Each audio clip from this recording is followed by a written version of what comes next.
Siempre es un privilegio ser portador de la palabra del Señor. Bueno, que es una responsabilidad, ¿no? Porque uno tiene que ser consecuente con lo que uno habla aquí. Amén. Y a veces Dios le pone a uno la vara muy alta y uno tiene que exigirse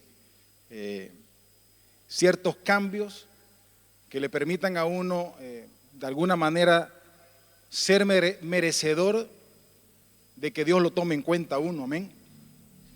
Pero bendito sea el Señor que mandó a su Hijo para que muriese por usted y por mí, y Él es el que nos habilita. En nuestra debilidad Él se hace fuerte y Él es el que nos habilita para que nosotros podamos hacer y establecer su reino aquí en la tierra. Amén. ¿Usted ha escuchado esa reflexión que dice que la vaca no da leche? ¿Ha escuchado alguna vez? ¿Ha escuchado? ¿No? Bueno, hay una reflexión por ahí que dice que la vaca no da leche. Está un papá explicándole a su hijo esta reflexión y le dice: hijo, la vaca no da leche. A la vaca hay que levantarse muy de temprano en la madrugada, 3, 4 de la mañana, hay que ir al corral, hay que traer la vaca, hay que amarrar a la vaca, hay que cuidar a la vaca y hay que ordeñarla para que ésta recién dé leche. Así mismo, hermano, así mismo es la vida en el reino. Todo trae un sacrificio, todo conlleva una tarea que hacer, todo conlleva hacer trabajo. Dios no es mago. La iglesia ha confundido los milagros de Dios con que Dios lo hace de manera mágica. Y eso no está más lejos de lo que en realidad Dios enseñó en las Escrituras. Si usted se detiene a pensar y a leer bien detenidamente, si fuese esto así, dígame usted qué motivo tuvo el Señor Jesús venir y padecer y sufrir lo que sufrió, si Él lo podía hacer con un chasquido de dedos.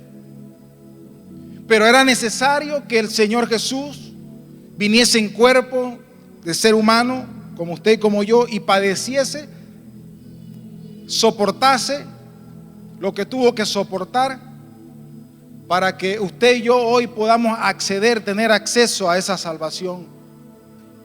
Amén. Porque el hombre se rebeló ante el rey. Allá por el Génesis usted puede encontrar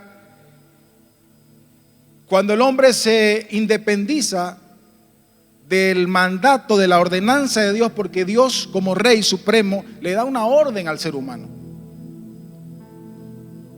Y el hombre se rebela contra esa orden.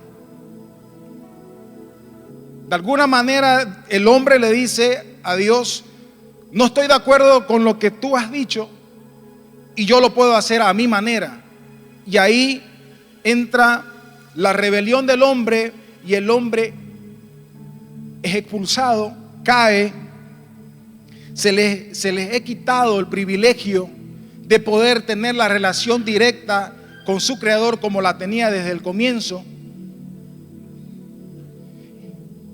Y el hombre pierde el ser gobernado completamente por Dios, el ser humano. El hombre no perdió una religión en el Edén. El hombre perdió el reino. Y reino tiene que ver con gobierno. El hombre perdió el ser gobernado por Dios. Esa rebelión le costó al hombre, o le tenía que haber costado, la muerte. Si usted lee un poco, se dará cuenta de que en los reinos de este mundo, alguien que se rebelaba contra una ordenanza, contra un decreto que el rey mismo estableció. ¿Qué pasó con Daniel, con Nabucodonosor? Amaba a Daniel, le encantaba porque el hombre tenía sabiduría de Dios. Pero él violentó un decreto.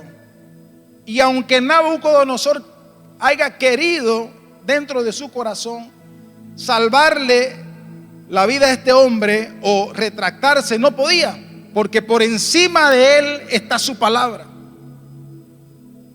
Entonces el resultado o la consecuencia de esa rebelión, del hombre rebelarse ante Dios, era la muerte. Le correspondía al hombre morir en ese momento, pagar con su vida. Y desde ese entonces, en un espiral descendente, el hombre empezó una decadencia moral, alejado de Dios, a tal punto que dicen las Escrituras que Dios creador se arrepintió de haber hecho a la raza humana. ¿O no dice así las Escrituras? Y por medio de un sacrificio, dice la palabra, a Jesucristo le llamaban el segundo Adán, no el segundo Noé, no el segundo Abraham, el segundo Adán, porque bajo esas mismas características tenía que venir el Hijo del Hombre, tenía que venir bajo esa misma característica para poder con su propia vida redimir su creación. Por eso nosotros a partir de ahí somos una nueva criatura. Una nueva creación. Y somos coherederos con Cristo. Cuando nosotros hablamos del reino, hermano, que es el tema de hoy, nosotros hablamos del reino, hablamos del rey, hablamos de su cultura. Cuando yo acepto al rey, nosotros no tenemos problema con aceptar al rey. Usted lo tiene en su corazón. Pero a veces tenemos dificultades de aceptar su reino. Y el reino tiene que ver con gobierno, tiene que ver con cultura, tiene que ver con soberanía. En el reino, en el sistema del reino, no se discute lo que el rey dice. En el reino se hace lo que el rey dictamina que se tiene que hacer.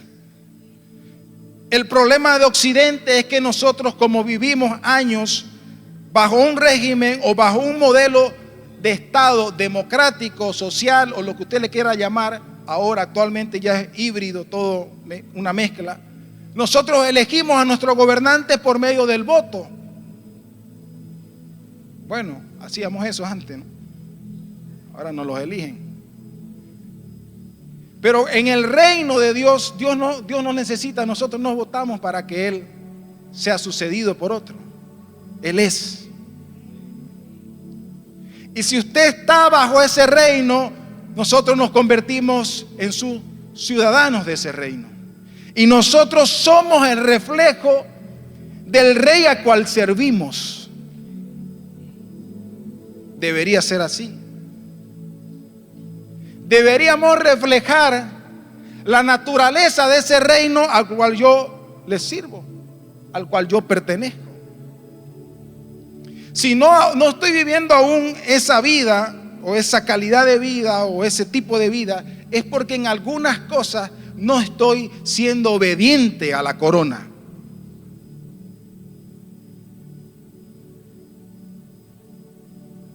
Y Dios quiere que el reino sea establecido, porque dice la palabra que el reino está en nosotros.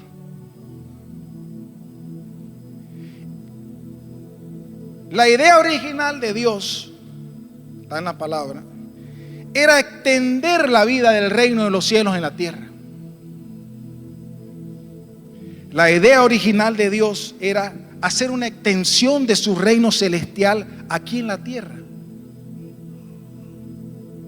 Y está en su genética y en la mía lo que habla Génesis 1:26, cuando Dios al formar al hombre y al darle las directrices le dice: y señoree y tenga dominio sobre la creación, y no la creación sobre el hombre.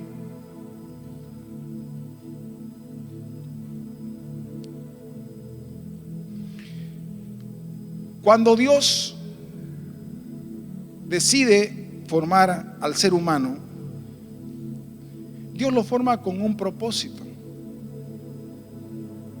Usted no está aquí ni yo estoy aquí por una casualidad. No importa cómo nosotros hayamos existido, cómo nosotros hayamos nacido, lo importante es que ya nacimos y que está en la voluntad del Padre que usted y yo estemos hoy aquí, escuchando su palabra, queriendo aprender más de Él, para que no sea yo. Cuando yo digo, cuando estaban los discípulos, venían observando una conducta, unos hábitos del Señor Jesús. Ellos veían que el Señor Jesús se apartaba, se alejaba, y se iban ellos a observar lo que Él hacía. Y lo que observaron ellos fue una conducta que Él se postraba y se alejaba para orar y encontrarse con su Padre. Entonces ellos veían que cuando Jesús salía de orar a su Padre, sucedían milagros, sucedían prodigios. Y entonces se encuentran los discípulos con esta situación delante del maestro y dicen: maestro, enséñanos a orar. ¿Se acuerdan ustedes de ese pasaje? Los discípulos le dicen al Señor Jesús: enséñanos a orar. La oración es el permiso o es la manera de autorizar al cielo que intervenga en los asuntos de la tierra. Posterior a eso, el Señor Jesús les enseña el Padre Nuestro. Y dice: cuando ustedes oren, háganlo de esta manera. Y empiezan: Padre Nuestro. ¿Se lo sabe usted? Padre Nuestro, santificado sea tu nombre. Vamos nosotros al cielo. ¿Cómo es? Venga a nosotros tu reino, hágase tu voluntad, así como es en el cielo, sea hecho aquí en la tierra. Danos hoy. Vamos, mi hermano.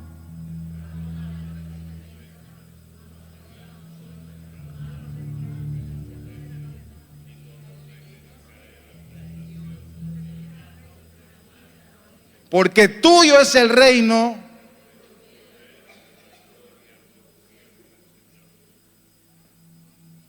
Esa oración no tienen los derechos reservados una religión ninguna.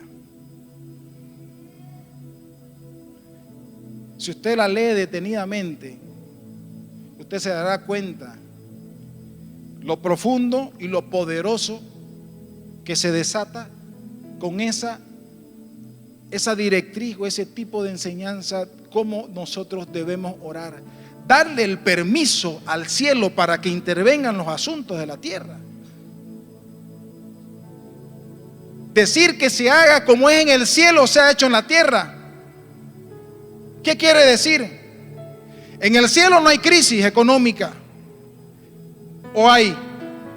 En el cielo no existe enfermedad en el cuerpo, o hay enfermedad en el cuerpo. Cuando usted le dice al Señor: Señor, que el cielo venga a la tierra, venga a nosotros tu reino.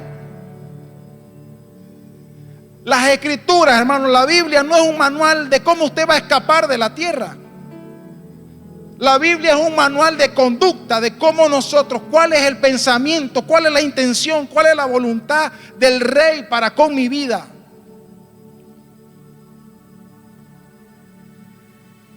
Es tan profundo, hermano, y tan poco practicado.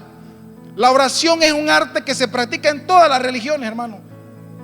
pero poco entendido, poco comprendido lo que esta implica.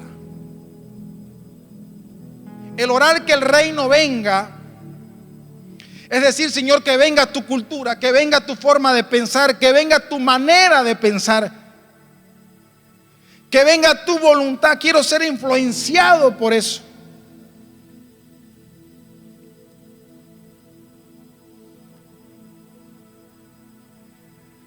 La manera de pensar.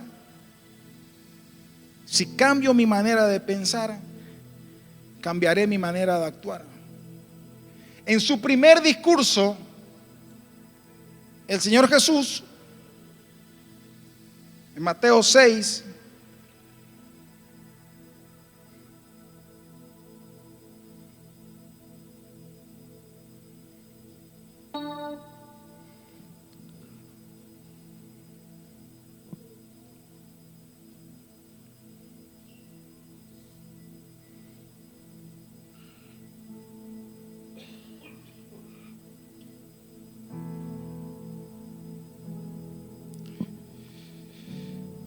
Mateo 6:33 dice: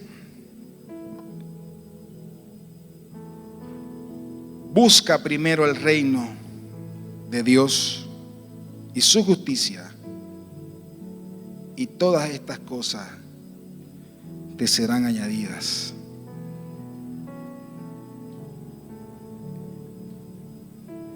Busca primeramente el reino de Dios y su justicia, y todas estas cosas os serán añadidas. El hombre busca.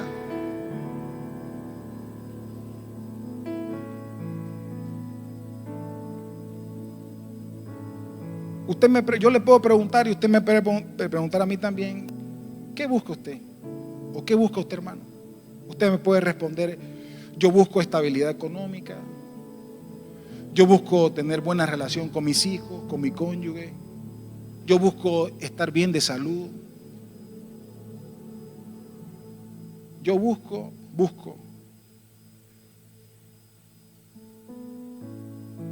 Pero realmente todas esas cosas forman una pirámide de necesidades que ya fueron estudiadas, están escritas por gente, que no son malas, son necesidades. La Biblia les llama añadiduras. Lo que primero debería estar en nuestra mente y en nuestra lista de prioridades es buscar el reino de Dios. Usted busca algo que usted no tiene, ¿no? O que perdió. Porque si lo tiene, ¿para qué lo va a buscar, no? Por eso el hombre en el Edén no perdió una religión. No perdió la religión evangélica, no perdió la religión católica. El hombre perdió el reino. Y ese vacío y esa necesidad de llenar eso nos hace buscar y buscar y buscar hasta que nos encontramos con buscar primeramente el reino de Dios y su justicia, y todas estas cosas te van a hacer o te vendrán como añadidura. Buscar también quiere decir procurar. Procurar de manera diligente, sin cansarse, sin desmayar, permanentemente. Busco ser gobernado por Dios, y si me salgo, busco nuevamente hallar su presencia, porque es en Él en que encontramos nosotros la paz que muchos aquí hace mucho tiempo no experimentan. Las aguas se han agitado este tiempo, ¿no? La barca ha sido azotada fuerte, tu vida, tu casa. Pero déjame decirte algo, hermano. Al Dios que yo le sirvo y usted le sirve, Él está atento a las añadiduras. Pero el problema es que las prioridades las tenemos invertidas. Y Él te está llamando a buscarlo a Él primero. Busquemos su reino, pero busquemos al Rey de ese reino. Y entonces las demás cosas van a ser suplidas. Entonces la salud vendrá sobre tu casa. Entonces la paz vendrá sobre tu casa. Entonces la prosperidad se va a sentar y tocará tu puerta. Y lo que pasa es que las añadiduras son temporales. Por eso es que momentáneamente podemos encontrar la satisfacción en algo, en algún logro, pero siempre queremos más, nos falta más. Pero cuando nos encontramos con el Rey de ese reino, entonces nos sentimos completos. Es como sentirse saciado. Y empecé con esa reflexión de que la vaca no da leche, porque, hermano, te va a costar trabajo encontrar el reino. El reino se busca diligentemente. La vida cristiana no está exenta de sacrificios. Job, después de haber pasado y atravesado todo ese calvario que atravesó, el hombre termina concluyendo que no encontró despropósito alguno en todas las cosas que él pasó. No encontré despropósito alguno en Dios.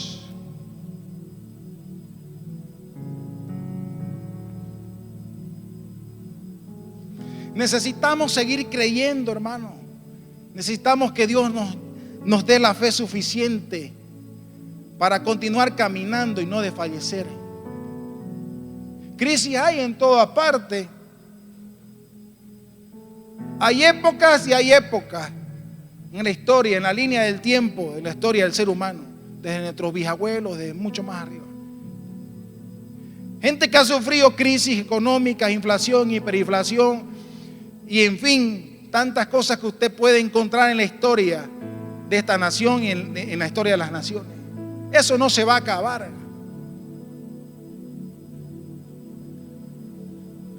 Ahora yo estoy dispuesto a pagar el precio suficiente para ver a Dios manifestarse en mi generación. Son dos puntos aparte. Claro.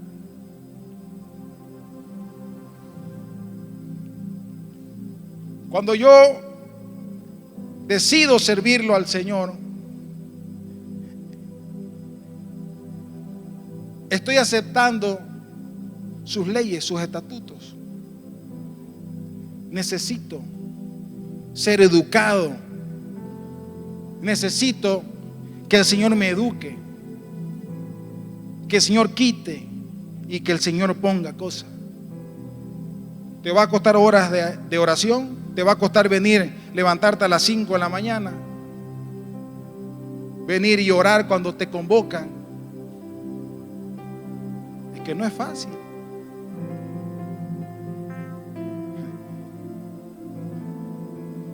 Te va a costar quitarle tiempo a estar en tu pantalla. Y vas a tener que leer las escrituras. Vas a tener que buscar un tiempo a solas, como hacía el maestro, e irte a orar.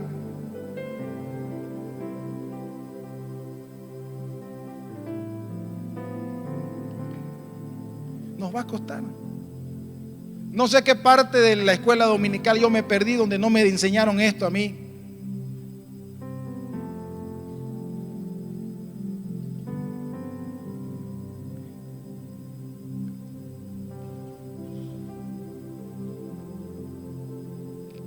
El sacrificio desata el poder, desata la autoridad. Por eso es que el Cordero de Pesaj es más allá de una fiesta anual. Piense, ¿cuántos participaron de la cena de Pesaj, de Pascua? Amén. Esa la vamos a realizar todos los años. Porque nosotros le estamos recordando al mundo espiritual y natural que hubo alguien en algún momento de nuestra historia que se sacrificó a sí mismo, que murió y resucitó, y Y que gracias a ese sacrificio de esa sangre real, yo puedo tener acceso a un sinfín de beneficios. Que usted no lo esté disfrutando, que yo no lo esté disfrutando, no es problema del que murió en la cruz. Él dice: ya ustedes fueron bendecidos con toda bendición de lo alto, y ustedes están sentados en lugares celestiales. ¿Cómo yo exteriorizo eso? ¿Cómo eso hago? ¿Cómo lo bajo de eso a lo natural? Esforzándose.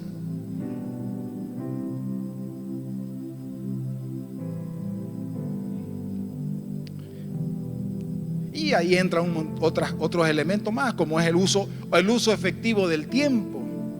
El tiempo es la medida de la vida. Cuando Jesucristo viene, muere, hace el sacrificio, se nos es extendida la vida a nosotros, porque nuestro merecido era la muerte. Pero cuando viene el Señor Jesucristo, Él, a través de ese sacrificio, Él siendo el cetro del Rey, Él nos extiende. Jesucristo era el cetro del Rey. Él extendió la misericordia en carne, en cuerpo. Él se extiende a sí mismo para que usted y yo podamos tener vida.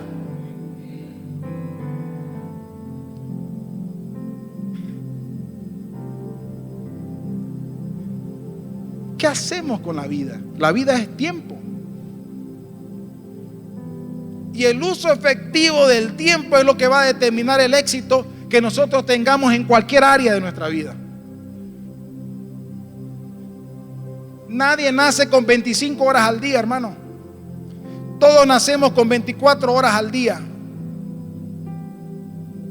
¿Cuál es la diferencia? ¿Qué hacemos con esas 24 horas? Jesucristo fue efectivo. 33 años y cumplió el propósito que Dios lo mandó a hacer. No necesitó 50 años, no necesitó 40, 45. En 3 años Él resolvió el asunto. Efectivo.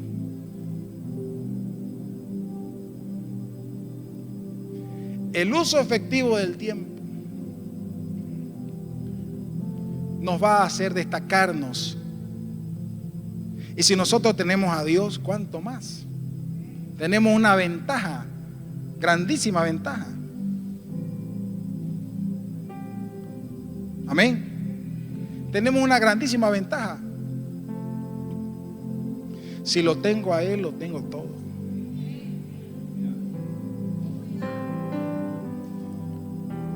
¿Sabe qué? Le voy a relatar una historia. Estuve luchando con eso ayer y está en 2 de Crónicas 20.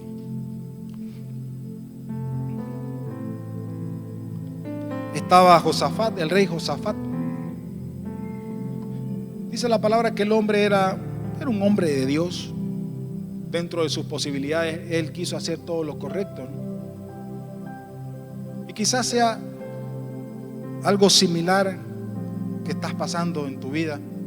Vamos a decir algo similar, similitud. El hombre sentado en su trono de pronto es interrumpido por el mensajero de uno de sus escuadrones, de su ejército, y le dice: señor rey o rey, tengo un mensaje importantísimo para darle, de urgencia. El hombre despliega el papel, lee, y eran palabras de su capitán o de su jefe de ese escuadrón diciendo: rey, hay 3 reinos numerosísimos que van a tomar Israel. El hombre al leer esto, y están ahí a la orilla de la ciudad, pronto para entrar y tomar la ciudad. Lógicamente el hombre se queda blanco al escuchar estas palabras, porque el hombre no estaba preparado para esta situación. 3 reinos vienen en contra a tomar y poseer Israel. El hombre queda impactado por la noticia y yo lo voy a invitar a que usted vaya a Segunda de Crónicas 20.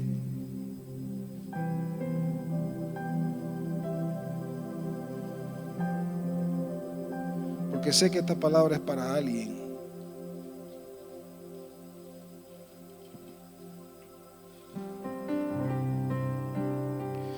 Gloria.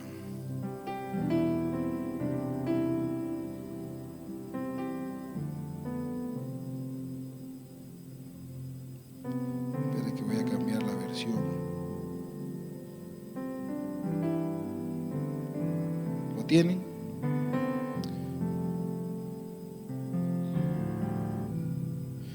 Dice, después de esto, el verso 1, después de esto los moabitas, los amonitas y parte de los meunitas se unieron para atacar a Josafat.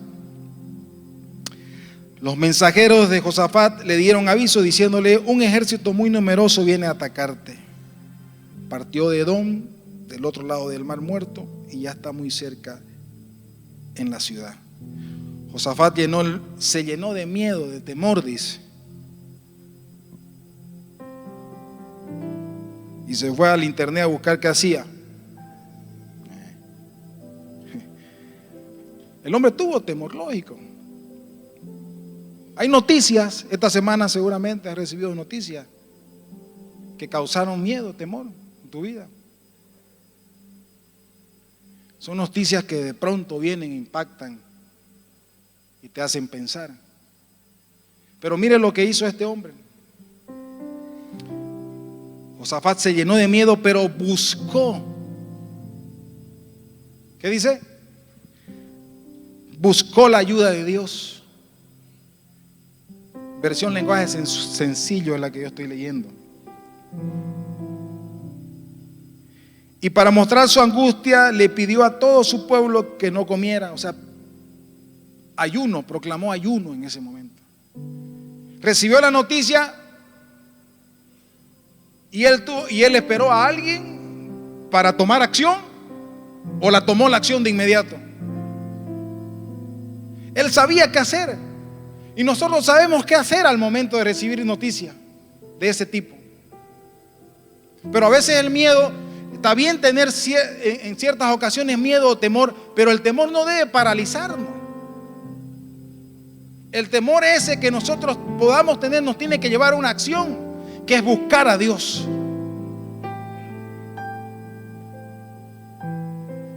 ¿Qué fue lo que hizo Josafat? Josafat, al momento que escuchó esta noticia gravísima, el hombre tomó acción. Dice, buscó a Dios y llamó a todo el pueblo a ayunar.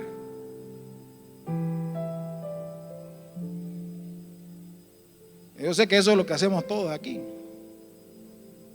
al momento de escuchar alguna noticia que no es muy buena. Buscamos a Dios, ¿no? ¿O no? Buscamos su rostro, buscamos a través del ayuno. Y dice el 4, de todas las ciudades de Judá llegó gente a Jerusalén para pedir ayuda de Dios.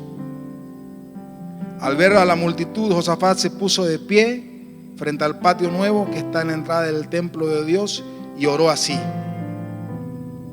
Dios de nuestros antepasados, tú estás en los cielos y dominas a todas las naciones de la tierra.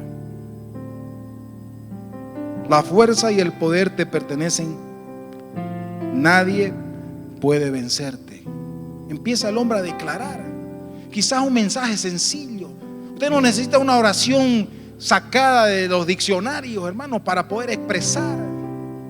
No necesita palabras elaboradas para poder expresarle a Dios en la intimidad ahí. No necesita. Usted necesita ser sincero con Él, con las palabras que tienen en ese momento.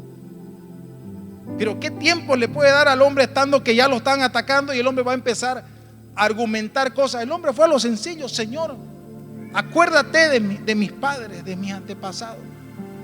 Tomo memoria, Señor, de las cosas que tú hiciste alguna vez.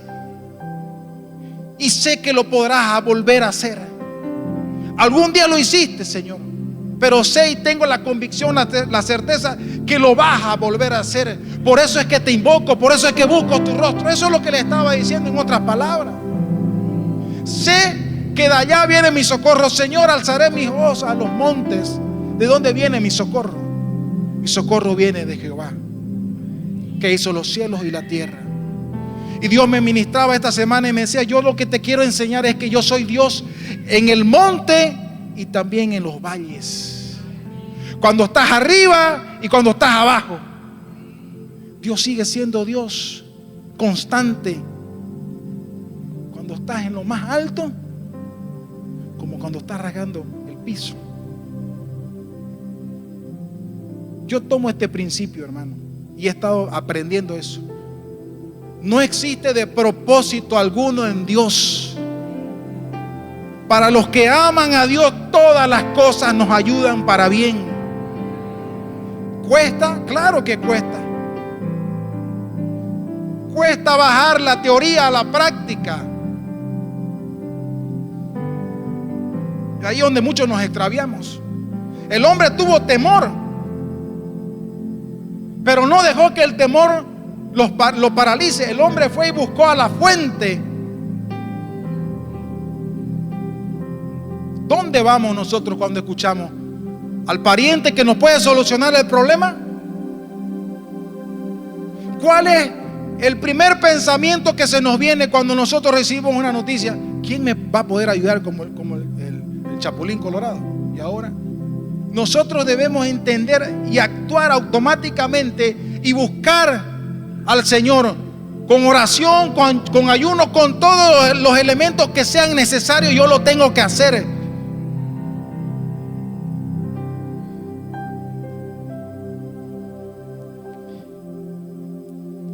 Tú estás en los cielos y dominas a todas las naciones de la tierra.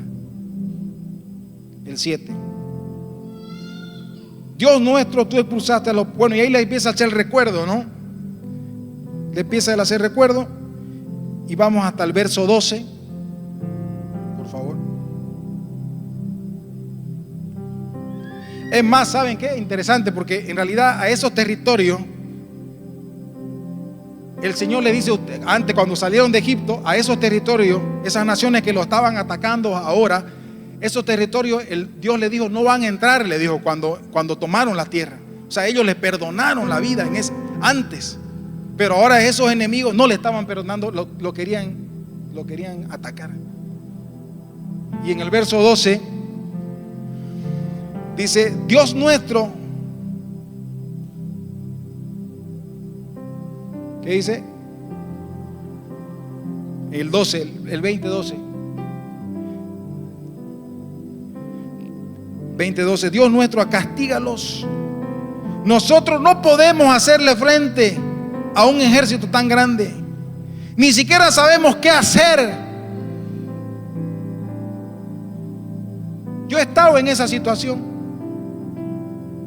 de decirle al Señor, no sé qué hacer. ¿O es a mí que me pasa? Hay momentos tan duros que Dios te hace atravesar. Porque digo, Dios te hace atravesar porque somos hijos de Él. Porque Él nos quiere enseñar algo. Y yo he estado en ese momento cuando al punto tal de decir, Señor, no sé qué hacer. Y recibir la presión de la gente, ¿no? Que quieren una respuesta, que quieren ver vos cómo reaccionar o qué decir, pero no sé qué hacer. No tengo fuerza suficiente. Hay cosas, hay problemas, hermano, que te consumen la fuerza. Hay gente aquí que incluso tienen problemas y no tienen aliento ni de levantarse en la mañana. Porque se pueden acostar la noche pasada, pero al otro día sigue el mismo problema y le va menguando la fuerza. Y en ese momento este hombre está reconociendo, el rey de una nación está reconociendo, diciendo, no tengo la fuerza suficiente, Señor, y no sé tampoco qué hacer. Total dependencia, no había más que hacer. Hay momentos en nuestra existencia, en nuestra vida, hermano, que Dios nos va a llevar a ese punto de no saber qué hacer, de no tener fuerza para continuar.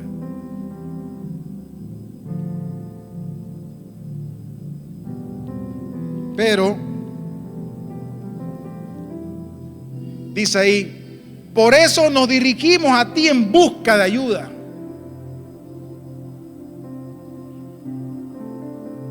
En esos momentos, la dirección hacia donde nosotros tenemos que ir es postrarnos y clamarle al Señor sus misericordias, que son nuevas todos los días.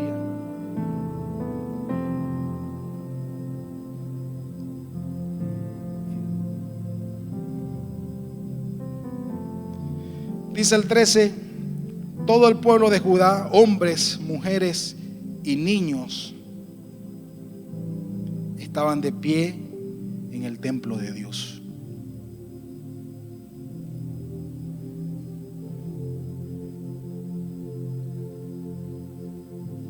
Allí también se encontraban uno de los ayudantes de los sacerdotes. Entonces, en medio de esa situación, Dios levanta a un profeta.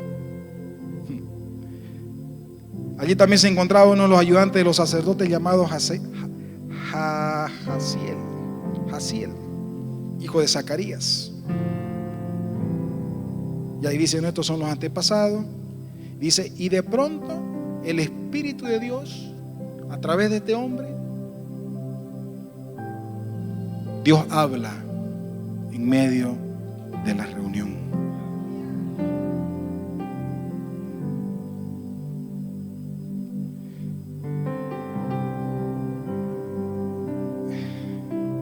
Es que esa búsqueda sincera, esa búsqueda, ese desprendimiento de todo argumento, nos lleva a que el Señor responda en medio de cualquier circunstancia.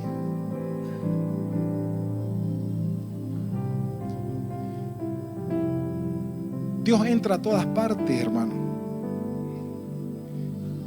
Dios entra y está en todas partes. ¿Acaso la palabra no dice de que Él metió su mano en el lodo cenagoso del pecado y nos rescató? Si no haya sido así, ¿cómo había sido posible que yo estuviese parado aquí?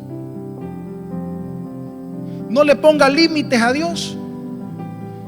Dios está en esa circunstancia que usted está atravesando ahora, la estará mañana, la estará pasado mañana, porque Él está en todas partes, Él está en todo momento, Él es el Dios de la eternidad. Él no tiene tiempo, Él no tiene límites para operar y para poder hacer su voluntad en cualquier edad, en cualquier momento. Y dice, el Espíritu de Dios le dio este mensaje: Rey Josafat y todos los que viven en Judá y en Jerusalén, escuchen bien esto. Dios dice que Él peleará. ¿Quién? Si lo pueden poner el verso ese, por favor, el 20, segunda de Crónicas 20:15, en la pantalla. Este es el mensaje para alguien hoy. Dios peleará por ti. Se lo vuelvo a repetir. Dios peleará por nosotros. Si Dios es con nosotros, ¿quién en contra de nosotros? Dios peleará tus batallas. Tenemos jurisprudencia para poder ir a las Escrituras y poderle pedirle al Señor que Él actúe como actuó en ese momento, actúe hoy en mi vida. No lo estoy llevando a Dios a hacer ninguna ilegalidad, estoy basándome en sus ordenanzas, en sus estatutos. Y le digo, Señor, como hiciste en ese momento, hazlo ahora con mi vida, intercede, entra a mi situación. Dios peleará tus batallas, peleará mis batallas.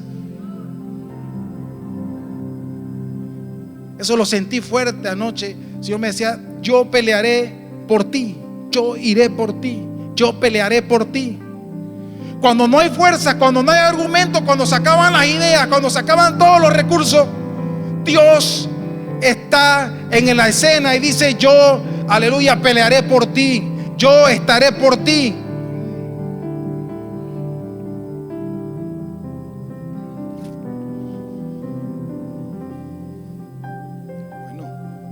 Bueno. Dios dice que Él peleará contra ese ejército tan numeroso. Así que no se alarmen ni tengan miedo. Y ahí le da y le relata el punto geográfico exacto. Van a ir a tal lugar, van a estar en tal lugar. El Señor se los habla directamente a dónde iba a estar el enemigo colocado. Miren, el día de mañana ellos subirán por la cuesta de Cis. Ustedes salgan a encontrarlos donde termina el río que está frente al desierto de Jeruel. Pero no los ataquen, más bien quédense quietos allí y sean testigos de cómo Dios peleará contra ellos.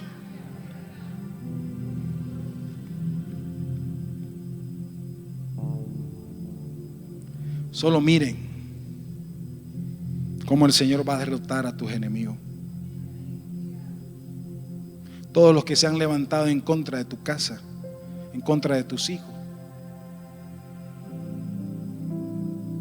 solo serán testigos ustedes. Dice: quédense quietos. Ustedes van a testiguar, porque testigo tiene que ver con alguien que visualmente vio las cosas. Ustedes van a ver con sus ojos cómo el Señor va a derrotar a cada uno de los enemigos de tu casa. Si usted lo cree, y sean testigos de cómo Dios peleará contra ellos. Entonces Josafat se puso de rodillas hasta tocar el suelo con la frente, y todos los que estaban con él también se arrodillaron ante Dios y lo adoraron. Mientras tanto, los descendientes de Kehat y de Coré y de la tribu de Leví se pusieron de pie, alzaron su voz y empezaron a cantar alabanzas a Dios.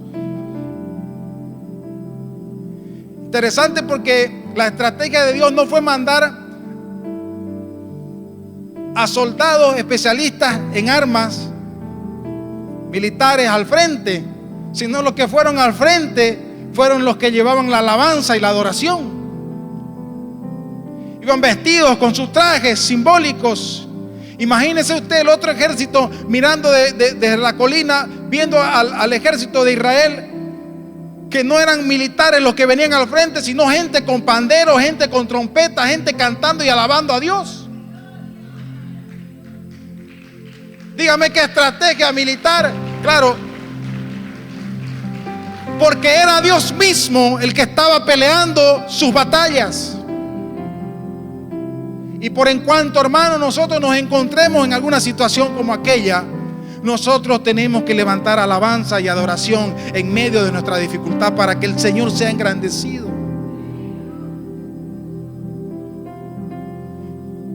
Si usted tiene ahí su teléfono, tiene una radio, tiene lo que sea que tenga que pueda generar música, usted puede colocar en su casa, en el lugar donde usted esté. Escoja bien las músicas, las letras, y colóquelo ahí. Y eso va a empezar a mandar un mensaje al mundo espiritual. Y de pronto las cosas van a empezar a cambiar. Entonces lo que era de derrota empieza a tornarse en victorias. Es importante. Es importante. Al día siguiente,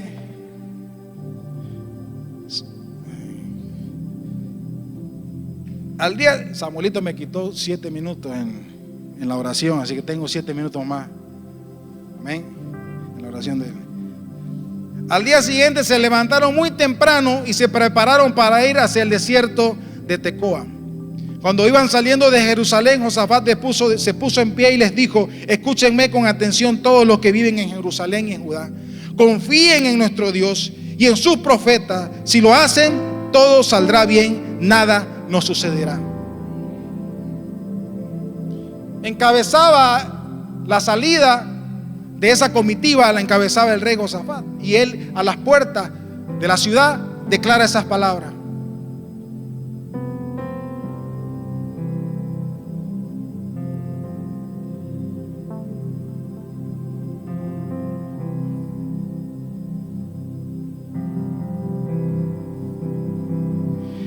¿Sabe?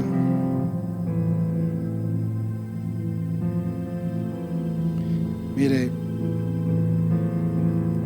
vamos a seguir avanzando. Dice el 21: luego Josafat se puso de acuerdo con el pueblo y eligió a varios cantores para que marcharan al frente del ejército, y fueron cantando y alabando a Dios con himnos que dice: den gracias a Dios porque Él nunca nos deja desarmados. Los cantores marcharon vestidos con sus trajes especiales, y en cuanto empezaron a cantar a Dios, escuche esto, este es el 22. ¿Qué pasó? Dios confundió a los enemigos de Judá.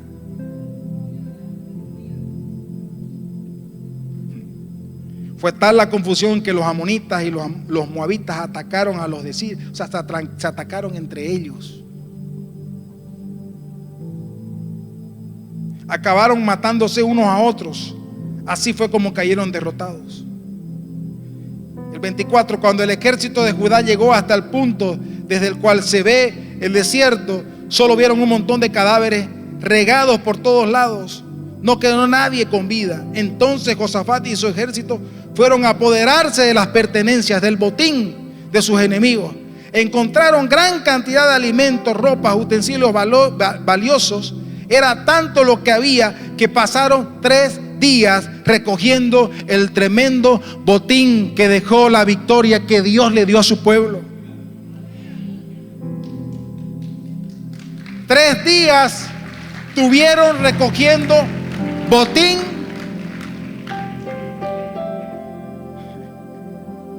Esto es para alguien. Después de todas tus luchas, cuando Dios te entregue la victoria, te van a faltar días para recoger la recompensa que Dios te está por dar.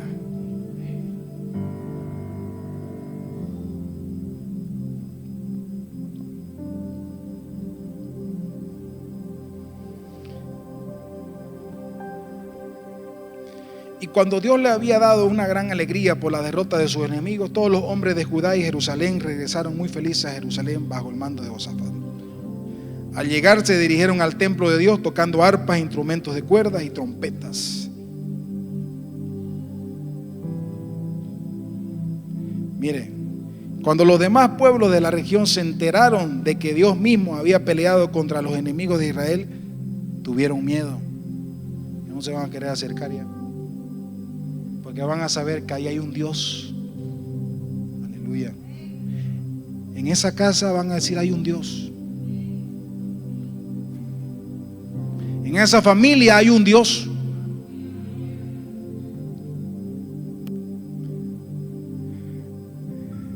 En esos hijos, en ese matrimonio hay un Dios.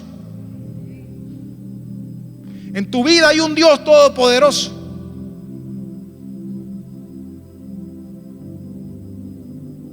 En esta generación hay un Dios que no tocará, aleluya, que el enemigo no tocará, gracias a ese Dios todopoderoso. Yo no sé cuál es la noticia, cuál es la información que usted pueda estar recibiendo. Pues yo lo único que le puedo decir es que hay un Dios en Santa Cruz de la Sierra. Hay un Dios en tu casa, en mi hogar.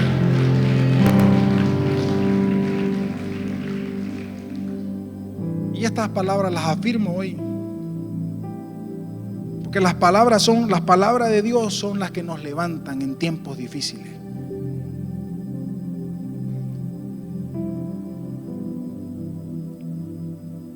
Y ya no se atrevieron a pelear contra Israel. Desde entonces el reinado de Josafat gozó de mucha tranquilidad. No para siempre se va a trillar el trigo. Va a llegar un momento, hermano, en que vas a disfrutar Hoy estás pasando por un proceso. El día de mañana te vas a acordar por dónde el Señor te trajo, te hizo recorrer. Y nos daremos cuenta, como hablan las Escrituras, que el Señor lo que quería era ver qué realmente había en nuestro corazón. Llegará un momento en que te vas a gozar. Dice que hubo paz. Dice que el reinado de Josafat disfrutó esa paz. Después de un tiempo de mucha guerra, de mucha tensión, llega el tiempo en que vas a disfrutar de esa paz que tanto estás pidiéndole al Señor. Yo le invito a que se ponga en pie en esta mañana. Hemos hablado de cómo opera el reino. Hablamos del reino y cómo ese dejarse gobernar. Josafat lo que hizo fue dejarse gobernar por Dios.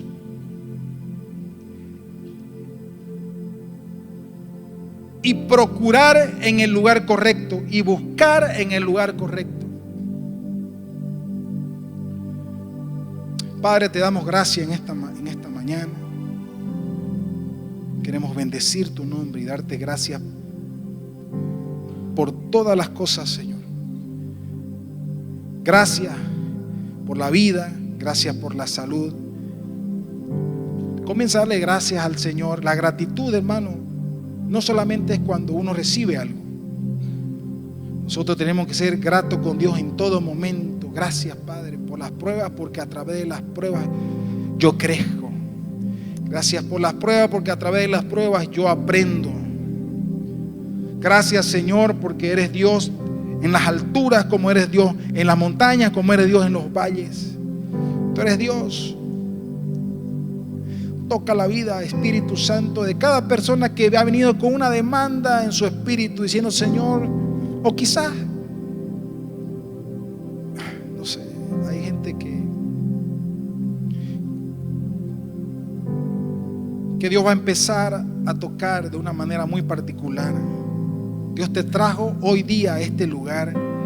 No, aunque tú viniste, quizás tomaste tu vehículo, quizás tomaste un transporte y viniste a este lugar, en realidad el que te trajo fue el Señor. Y te trajo porque Él quería hablarte y quería decirte que en Él no hay despropósito. Todas las cosas que has estado atravesando, no hay despropósito alguno en mí, te dice el Señor. Que esas aflicciones que has estado pasando en tu corazón, que esas circunstancias que estás atravesando como familia, dice el Señor, yo las estoy provocando porque quiero desatar en ti un mayor peso de mi gloria, dice el Señor. Y habrá testimonio, dice el Señor, y serás testigo de las cosas que yo voy a hacer en este tiempo. Serás testigo de las puertas que yo estoy abriéndote para ti, para tu casa, para tu hogar, para tu matrimonio. En el nombre que es sobre todo el nombre. Y es como que avanzás y luego retrocedes. Y avanzás nuevamente y retrocedes. Y dice el Señor, en este tiempo vas a avanzar. No te vas a detener, vas a caminar, vas a continuar caminando. Y las cosas van a comenzar a suceder. Con todo respeto, póngale la mano izquierda o derecha del hombro que tiene de la persona al lado y comienza a orar. Unos segundos. Comienza a orar. Esa persona que está al lado de usted necesita una palabra. Necesita que Dios intervenga en sus asuntos. Aquí no existe, hermano, nada más que buscar su presencia. Comienza a orar, comienza a orar por esa persona que está ahí. Mientras que nosotros podemos levantar un cántico y te damos gracias, Señor, tú eres santo. Comienza a orar unos segundos más. Comienza a orar por esa persona. Comienza a bendecir, comienza a desatar palabra de Él. Hay muchos que necesitan escuchar que son precioso tesoro en las manos del Señor. Que el Señor no te ha abandonado, que el Señor está en tus angustias, que el Señor te ha visto en tus llantos, que el Señor te ha visto en tus madrugadas, que no has podido dormir, que el Señor está en ese lugar.